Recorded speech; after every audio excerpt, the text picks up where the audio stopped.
अस्सलामुअलैकुम। LSN news के साथ मैं हूं तैयबा फराज।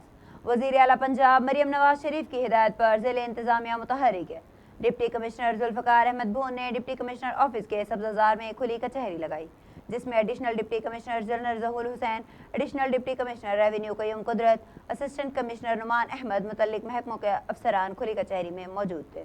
डिप्टी कमिश्नर जुल्फ़िकार अहमद भून ने साइलिन के मसाइल सुने और दरखास्तों पर इंतज़ामी महकमों के सरबराहान को तहरीरी अहकामात जारी किए। इस मौके पर डिप्टी कमिश्नर ने कहा कि आसान रसाई खुली कचहरी में अब तक सैकड़ों साइलिन के मसाइल हल किए जा चुके हैं।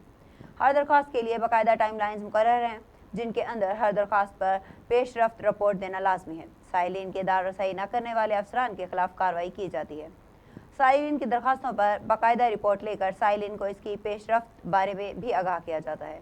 खिदमत खल्क के जज्बा से ज़िला बहावलनगर के साइलिन को रिलीफ फराहमी रोज़ाना की बुनियाद पर जारी